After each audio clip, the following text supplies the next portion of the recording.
உமது ராட்டியம் வருக,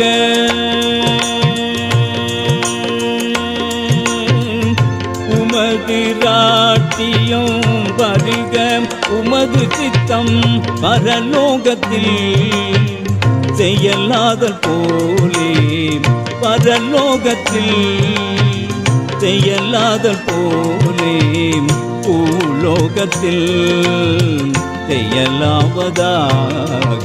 பரலோகத்தில் இருக்கும் எங்கள் பிதாவே, என்றும் உமது நாமம் பரிசுத்தமாவதாக. பரலோகத்தில் இருக்கும் எங்கள் பிதாவே.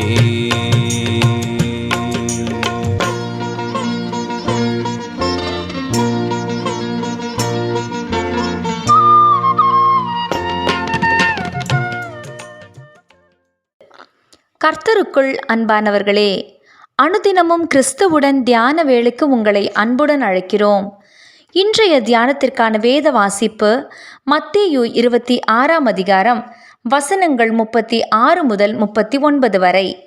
தியானத்தின் தலைப்பு, தேவ சித்தத்திற்கே ஒப்புக்கொடு. உம்முடைய ராஜ்யம் வருவதாக. உம்முடைய சித்தம் பரமண்டலத்திலே செய்யப்படுகிறது போல பூமியிலேயும் செய்யப்படுவதாக. மத்தேயு 6ஆம் அதிகாரம் வசனம் 10. தேவனுடைய சித்தமானது மனுஷருடைய திட்டம் போன்றது அல்ல. இவை இரண்டும் இயல்பாகவே ஒன்றுக்கொன்று முரணானவை ஆகும். எதிரும் புதிருமாகவே காணப்படும்.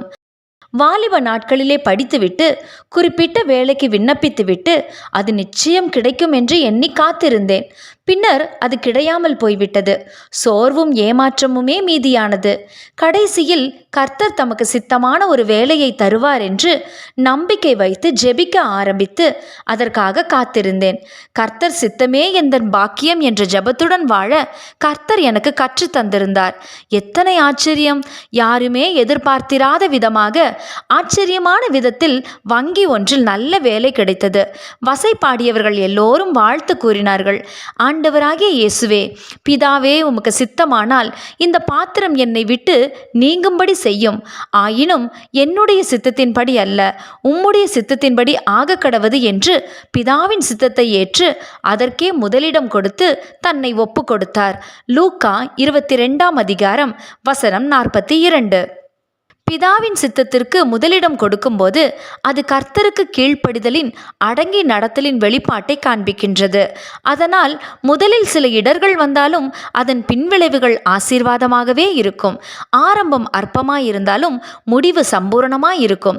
தேவ சித்தத்திற்கு கீழ்ப்படிந்து ஒப்பு கொடுத்ததின் பலன் இயேசு மரித்தும் உயிரோடு எழுப்பப்பட்டார். முழு மனித குலத்திற்குமான ரட்சிப்பு என்னும் மீட்பின் விடுதலையை அது பெற்றுக் கொடுத்தது. அதுவே சித்தத்திற்கு ஒப்பு கொடுத்ததன் பலன்.